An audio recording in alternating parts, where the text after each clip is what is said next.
అన్ని వాహనాల కంపెనీలు తప్పనిసరిగా సరికొత్త రీతిలో ఈవీ మోడల్స్ను మార్కెట్లోకి అందుబాటులోకి తీసుకురావాల్సిన అవసరం ఉందని రవాణా శాఖ మంత్రి పొన్నం ప్రభాకర్ అన్నారు. ప్రాస్పెరా కియా షోరూంలో కియా కంపెనీ ఎస్యూవీ వినియోగదారుల కోసం రూపొందించిన కియా సెల్లోస్ కొత్త మోడల్ వాహనాన్ని ఆయన ఆవిష్కరించారు. ఈ సందర్భంగా మంత్రి మాట్లాడుతూ హైదరాబాద్ను కాలుష్య రహిత నగరంగా మార్చే క్రమంలో ఈవీ వాహనాలకు జీరో పన్ను రూపంలో ప్రోత్సహిస్తుందని, కాలుష్య నివారణ కోసం ప్రభుత్వం కట్టుబడి ఉందని అన్నారు. నగర వాసులు కూడా కాలుష్య రహితంగా ఉండే వాహనాల వైపు మొగ్గు చూపుతున్నారని అన్నారు. 4-వీలర్ కు సంబంధించినటువంటి కార్ల వ్యవస్థలో కియా వేగంగా దూసుకుపోతున్నటువంటి కంపెనీ అనేకమైనటువంటి ఫీచర్స్ తోటి ఈరోజు ప్రాస్పరస్ కియా యజమాని సిరాజ్ గారి షోరూంలో వారి కంపెనీ ప్రతినిధులు రాహుల్ గారు ఇతర పెద్దలందరి సమక్షంలో సెల్టాస్ సెకండ్ వెంచర్ దానికి సంబంధించినటువంటి మోడల్ను ఈరోజు లాంచ్ చేసుకోవడం జరిగింది. ఇందులో అనేకమైన ఫీచర్స్ లేటెస్ట్ గా ఉన్నటువంటి ఏఐ టెక్నాలజీతో పాటుగా సేఫ్టీకి సంబంధించి అదేవిధంగా పెట్రోల్ డీజిల్ తో కలిపి ఈరోజు వాహనాలు వస్తూ ఉన్నాయి.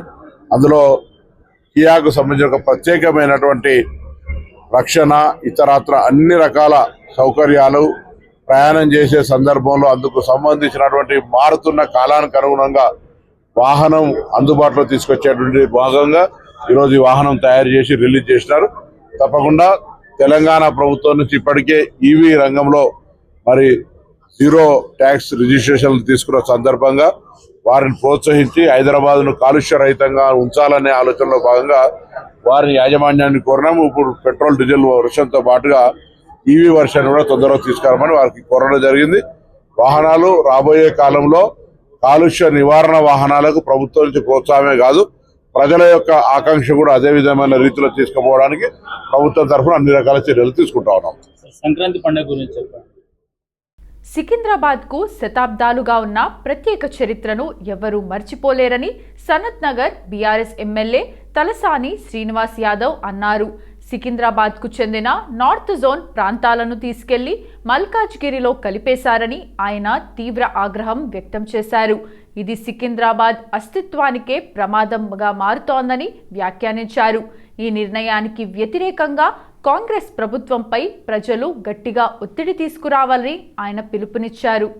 ప్రజలకు ఇచ్చిన హామీలను అమలు చేయలేకపోవటాన్ని కప్పిపుచ్చుకోవటానికే సీఎం రేవంత్ రెడ్డి ఇలాంటి నిర్ణయాలు తీసుకుంటున్నారని తలసాని విమర్శించారు. అసలు సమస్యలపై దృష్టి పెట్టకుండా తుగ్లక్ పాలనలా వ్యవహరించడం సరికాదని సూచించారు. సికింద్రాబాద్ పేరును మార్చేందుకు కూడా కుట్ర జరుగుతుందని ఆరోపించారు. సికింద్రాబాద్ అనేది కేవలం ఒక ప్రాంతం మాత్రమే కాదని, ఇక్కడి ప్రజలకు అది ఒక భావోద్వేగమని చెప్పారు. తమ గుర్తింపు, అస్తిత్వాన్ని కాపాడుకోవాల్సిన కీలక సమయంలో ఉన్నామని ఆయన స్పష్టం చేశారు.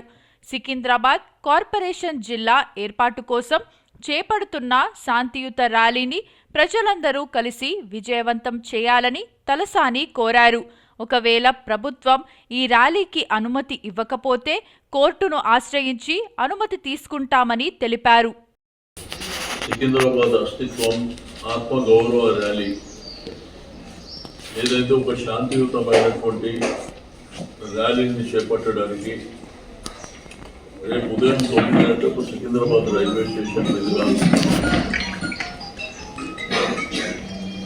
Prashanth theatre, clock tower, factory centre, అదేవిధంగా Manju theatre, Paradise, Gandhi statue వరకు ఈ ర్యాలీ కొనసాగుతుంది. అయితే సికింద్రాబాద్ అస్తిత్వం, సికింద్రాబాద్ ఆత్మ గౌరవానికి సంబంధించినటువంటి అంశంలో సికింద్రాబాద్ కంటోన్మెంట్, సికింద్రాబాద్ పరిసర ప్రాంతాల్లో ఉన్నటువంటి ప్రతి ఒక్కరికి రిక్వెస్ట్ చేసేది, ఇంటికి ఒక్కరు రండి. ఇది మన యొక్క అస్తిత్వం, మన ఆత్మ గౌరవం. అందరూ కూడా భాగస్వామ్యం కావాల్సినటువంటి అవసరం ఉన్నది. నేను ప్రధానమైనటువంటి రాజకీయ పార్టీలు కానీ, స్వచ్ఛంద సంస్థలు కానీ అందరూ కూడా ఇన్వైట్ చేస్తాం. ఇది మన ప్రాంతం 220 సంవత్సరాల సుదీర్ఘమైన చరిత్ర ఉన్నటువంటి ప్రాంతం. మీకు సికింద్రాబాద్ రైల్వే స్టేషన్ కావచ్చు, గాంధీ హాస్పిటల్ కావచ్చు, పొల్లారం కావచ్చు, అదేవిధంగా రాష్ట్రపతి విడిది కావచ్చు, కంటోన్మెంట్ కావచ్చు. శ్రీరాముడికి బీజేపీ మెంబర్షిప్ ఉందని ఎంపీ ధర్మపురి అరవింద్ అన్నారు. నిజామాబాద్ని ఇందూర్గా పేర్కొన్న ఆయన ఆ పేరు ఎలా వచ్చిందో చారిత్రక ఆధారాలు ఉన్నాయన్నారు. తాజాగా ఎంపీ ధర్మపురి అరవింద్ ఆసక్తికర వ్యాఖ్యలు చేశారు. నిజాం ఒక హంతకుడు. నిజామాబాద్కి ఆయన పేరు ఎందుకు పెట్టుకున్నారన్నారు. ఇందూర్గా పేరు మార్చి ఆ తీర్మానాన్ని ఏబీవీపీ నుంచి వచ్చిన రేవంత్ రెడ్డికి పంపిస్తామన్నారు. శ్రీరాముడికి బీజేపీ మెంబర్షిప్ ఉందని అనుమానముంటే వెళ్లి చూసుకోవాలని టీపీసీసీ చీఫ్ మహేష్ గౌడ్కు తెలిపారు. ముస్లిం అంటే కాంగ్రెస్ అంటున్నారు. మీ పార్టీకి సుంతి అయిందా, పోయి చూసుకోవాలని తీవ్ర వ్యాఖ్యలు చేశారు. పహల్గాంలో హిందువులా ముస్లింలా అని చూసి కాల్చి చంపారని గుర్తు చేశారు. కొంతమంది హిందువుల్లో చెడపుట్టారన్నారు. తెలంగాణ మొత్తం కాషాయమయం కావటం ఖాయమని ధీమా వ్యక్తం చేశారు. బీజేపీ ఎక్కడుందో కవితను అడిగితే చెప్తుందన్నారు. రేపు సిరిసిల్లాలో కూడా చూపిస్తామన్నారు. ఇందూర్కి దమ్ముంటే రా అని కేటీఆర్కి సవాల్ విసిరారు. విత్ ఫ్యాక్ట్స్, ఫిగర్స్, ప్రూఫ్లు ఇవాళ ప్రభుత్వమే ఇందూర్ అంటుంది, మేము కాదు. 100% పేరు పెడితే దానికి ఒక సిగ్నిఫికెన్స్ ఉండాలా, చరిత్ర ఉండాలా, దానికి ఒక మంచి అర్థం ఉండాలా. నిజాం అంటే ఒక మర్డరరు, హిందువుల్ని మర్డర్లు, మానభంగాలు, హిందూ పిల్లగాళ్ళని, చిన్న చిన్న పిల్లల్ని చంపినోడు. ఆ తర్వాత సర్దార్ పటేల్ లొంగబెట్టి ఇంటికి పంపిండు. నేను ఇక్కడ party office, state party office అని చెప్తా ఉన్నా. 100% ఇందూరు మున్సిపల్ కార్పొరేషన్ కైవసం చేసుకుంటాం. పేరు మారుస్తూ ఫస్ట్ రెజల్యూషన్ అదే చేసి మన ఏబీవీపీ నుంచి వచ్చిన రేవంత్ రెడ్డి గారికి, ముఖ్యమంత్రి గారికి పంపిస్తాం. మా ఇది మహేష్ కుమార్ గౌడ్, మా మహేష్ అన్న రాష్ట్ర కాంగ్రెస్ అధ్యక్షులు శ్రీరాముడికి బీజేపీ మెంబర్షిప్ ఉందా అని అడిగిండు. ఉన్నది వెరిఫై చేసుకోపో, అది నాకు తెలియదు కానీ నేనైతే ఉన్నదే అనుకుంటున్నా. నువ్వు చేసుకోపో వెరిఫై. కానీ మీ ముఖ్యమంత్రి Congress is Muslim, Muslim is Congress అన్నాడు. నువ్వు నీ పార్టీకి సుంతి అయిందా చూసుకున్నావు? పోయి పెహల్గావ్లా ఎట్లా చేశారండి హత్యలు? ఒక ప్రముఖ ఛానల్లో వచ్చిన ఆఫ్ ది రికార్డ్ కథనం తర్వాత జరిగిన పరిణామాలు, ఆ తర్వాత అరెస్టులు బాధాకరం. నేను మీడియాతో సత్సంబంధాలు కలిగి ఉంటాను. కథనం బయటకు రావటం, అరెస్టులు కావటం దురదృష్టకరం. ఒకప్పుడు సంపూర్ణమైన ఆధారాలతో మీడియాలో వార్తలు వచ్చేవి. ఇప్పుడు ఊహించి కథనాలు రాస్తున్నారు. ఊహాజనిత వార్తల వల్ల రాజకీయ నాయకులు, అధికారులు బాధపడ్డారు. అదేవిధంగా జర్నలిస్టుల అరెస్టుతో వారి కుటుంబ సభ్యులు ఇబ్బంది పడ్డారు. గత వారం 10 రోజులుగా జరుగుతున్నటువంటి విషయాలు, ముఖ్యంగా ఒక ప్రముఖ ఛానల్లో వచ్చినటువంటి ఆఫ్ ద రికార్డ్ కథనం, ఆ కథనం తర్వాత జరిగినటువంటి అరెస్టులు, ఇవన్నీ కూడా చాలా బాధాకరమైనటువంటి విషయాలు. ఎందుకంటే నేను ఒక అధికార ప్రతినిధిగా, మీడియాతో సంబంధాలు ఉన్నటువంటి వ్యక్తిగా నాకు అందరూ దగ్గర వాళ్ళే. ఈ కథనం వచ్చుడే ఒక బాధాకరమైన విషయం. తర్వాత ఈ అరెస్టులు కూడా అంతకంటే ఎక్కువ బాధాకరమైన విషయం. కానీ మీరు అర్థం చేసుకోవాల్సింది ఏంటంటే, ఆ కథనం ద్వారా ఒక మంత్రివర్యులే బయటకు వచ్చి నాకు ఇంత విషయం ఇచ్చి సంపరాదని, మీకు అంత కోపం ఉంటే అని చెప్పేదాకా వచ్చిందంటే ఒక్కసారి మనం ఆలోచించాలి. ఒకప్పుడు జర్నలిజంలో సంపూర్ణమైనటువంటి సాక్ష్యాధారాలతోటి కథనాలు కానీ వార్తలు కానీ రాసేవారు.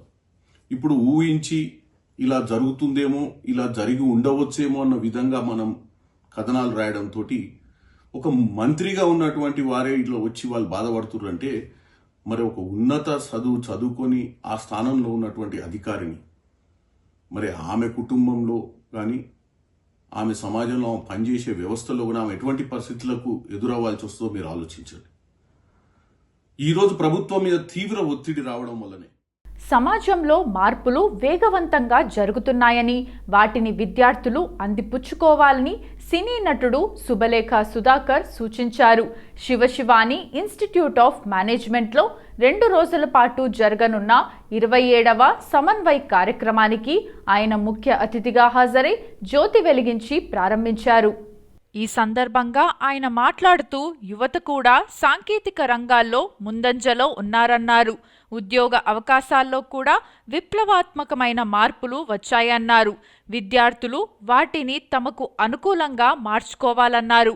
ఈ సందర్భంగా విజేతలకు అందజేసే సర్తాజ్ ఆఫ్ ట్రాఫీని ఆవిష్కరించారు. విద్యార్థుల సాంస్కృతిక ప్రదర్శనలు ఆకట్టుకున్నాయి. 5 రాష్ట్రాల్లోని వివిధ కళాశాలలకు చెందిన సుమారు 3,000 మంది విద్యార్థులతో 13 రకాల ఈవెంట్లను నిర్వహించారు. గెలుపొందిన విద్యార్థులకు 50,000 రూపాయలు నగదుతో పాటు ప్రశంసాపత్రాన్ని అందజేస్తారు. శివాని ఇన్స్టిట్యూట్ ఆఫ్ మేనేజ్మెంట్ 27వ వార్షికోత్సవానికి వచ్చాను. నేను చాలా ఆనందంగా ఉంది. నా చిన్ననాటితనం గుర్తుకొచ్చింది. నేను ఫస్ట్ టైం స్టేజ్ మీద యాక్ట్ చేయడం, అది ఒక ఇన్స్పిరేషన్గా మారి నేను యాక్టర్ని అవ్వాలి అన్న ఒక ఆలోచన నాలో రావడం, అవన్నీ పిల్లల్ని చూస్తుంటే నాకు మళ్ళీ గుర్తుకొచ్చాయన్నమాట. మేము చదువుకున్న రోజుల్లో స్కూలింగ్ వేరు, కాలేజ్ వేరు, పోస్ట్ గ్రాడ్యుయేషన్ వేరు, ఇలా ఉండేది.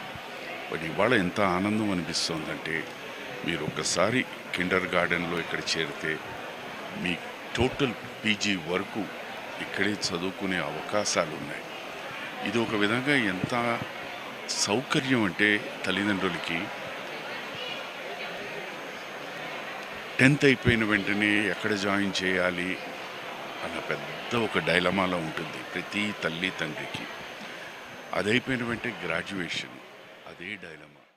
పర్యావరణానికి హాని కలిగించే నిషేధిత చైనా మాంజాను విక్రయిస్తున్న 12 మందిని అదుపులో తీసుకొని రిమాండ్కు తరలించామని, పరారీలో ఉన్న మరో 2 నిందితులను అతి త్వరలోనే పట్టుకుంటామని సికింద్రాబాద్ జోన్ డీసీపీ రక్షితామూర్తి వెల్లడించారు. హైదరాబాద్ నగరంలో అక్రమంగా నిషేధిత చైనా మాంజాను విక్రయిస్తున్న పలు షాపులపై పోలీసులు దాడులను నిర్వహించారు. ఈ దాడిలో మొత్తం 162 చైనా మాంజా బాబిన్స్ను స్వాధీనం చేసుకున్నట్లు సికింద్రాబాద్ జోన్ డీసీపీ రక్షితామూర్తి తెలిపారు. ఈ దాడుల్లో 12 మందిని అదుపులోకి తీసుకున్నామని, మరో 2 పారిపోగా నిందితుల కోసం గాలింపును ముమ్మరం చేసినట్లు తెలిపారు. కాగా హైదరాబాద్ నగరంలో ప్రథమంగా ఇంత భారీ మొత్తంలో చైనా మాంజా బాబిన్స్ స్వాధీనం చేసుకున్నామని, ఈ చైనా మాంజా ఢిల్లీ నుంచి వస్తున్నట్లు ప్రాథమిక సమాచారం అందిందని తెలిపారు. చైనా మాంజా దిగుమతి, ఉత్పత్తిలో కీలక పాత్ర పోషించే వారిపైనే తాము దృష్టి సారించామని, ప్రజా ప్రయోజనాల దృష్ట్యా ప్రజలు పోలీసులకు సహకరించాలని, చైనా మాంజా విక్రయాలపై పోలీసులకు తగు సమాచారాన్ని అందించాలని డీసీపీ రక్షితామూర్తి తెలిపారు. ఈ సంక్రాంతి పండగ అప్పుడు పతంగులు ఆర్చేటప్పుడు చైనీస్ మాంజా చాలా యూజ్ చేస్తున్నారు.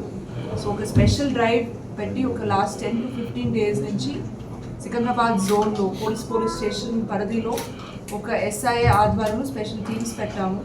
సో మనకి మొత్తం జోన్లో 3 ఇంపార్టెంట్ పెద్ద కేసెస్ అయినాయి. ఆల్మోస్ట్ 162 చైనీస్ మాంజా బాబిన్స్ దొరికింది. ఇది value almost 2 lakhs worth of Chinese manja. ఇది ఫస్ట్ వచ్చేసి కాచిగూడ పిఎస్ చిక్కడపల్లి డివిజన్లో ఇది కేసు నమోదు చేశారు. Crime number 19/2026 section 223 115 of environmental protection act పెట్టాము. ఈ ఫస్ట్ కేసులో చూస్తే మనకి ఒక క్రెడిబుల్ ఇన్ఫర్మేషన్ వచ్చింది. మన ఇన్ఫార్మెంట్స్ మనకి ఇన్ఫర్మేషన్ ఇచ్చిన తర్వాత ఒక కిరాణా షాప్, ఇక్కడ మోతీ మార్కెట్లో కిరాణా షాప్ నడిచేవాళ్ళు నమ్ముల సంతోష్ కుమార్ అండ్ నమ్ముల పుష్ప, వాళ్ళ దగ్గర ఒక 51 బాబిన్స్ మనకి దొరికింది. వాళ్ళని మేము అడిగిన వల్ల వాళ్ళు చెప్పారు మనకి వాళ్ళు ధూల్పేట్ నుంచి ఒక లలిత్ సింగ్. నగర శివారులోని మేడిపల్లి పోలీస్ స్టేషన్ పరిధిలో దొంగల ముఠా హల్చల్ చేసింది. సంక్రాంతి పండుగ సమయంలో చెంగిచెర్ల కాలనీలో గుర్తు తెలియని దొంగల ముఠా పలు ఇళ్లలోకి చొరబడి భారీ చోరీలకు పాల్పడింది. దొంగల ముఠా చేతిలో కత్తులు, ఇతర ఆయుధాలతో చెంగిచెర్ల కాలనీలో సంచరించింది.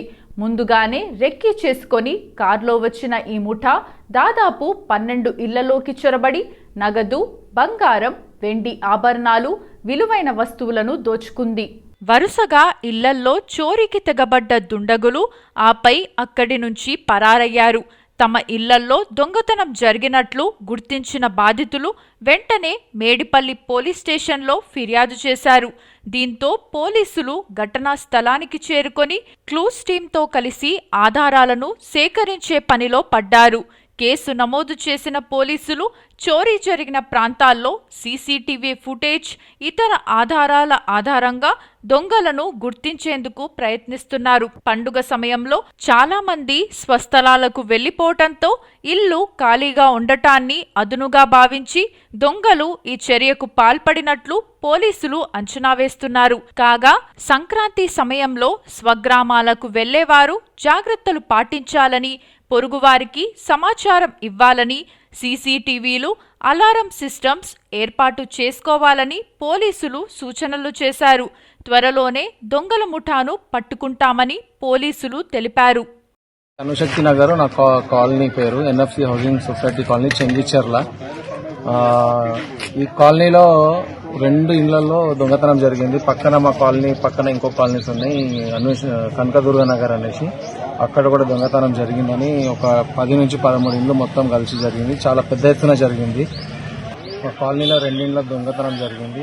ఇంచుమించు ఎంత లేదనో ఒక 20 లక్షల దాకా దోపిడీ జరిగింది ఇక్కడ 2 ఇండ్లల్లో. అంచనా ప్రకారంగా 30 తులాల బంగారము, వెండి ఒక 15 తులాల దాకా పోయింది.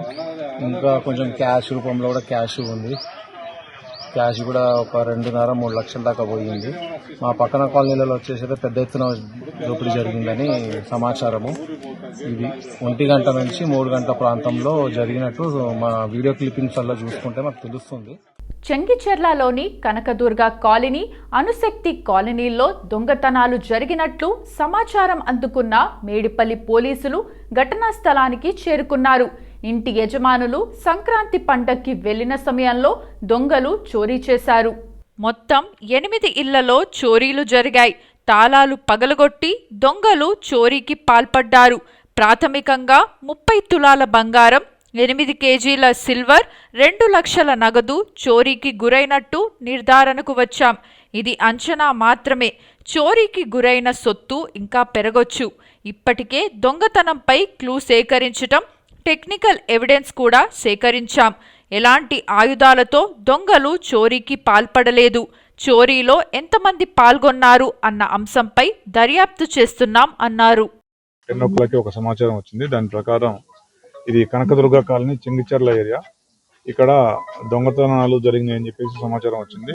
మా పోలీసు వారు, SHO అండ్ ACP, DI వచ్చి పరిశీలించగా ఒక 8 ఇండ్లలో దొంగతనం జరిగినట్టు తెలిసింది. వీళ్ళందరూ కూడా తాళాలు వేసుకుని పండక్కి ఇంటికి వెళ్ళిపోయిన సందర్భం ఇది.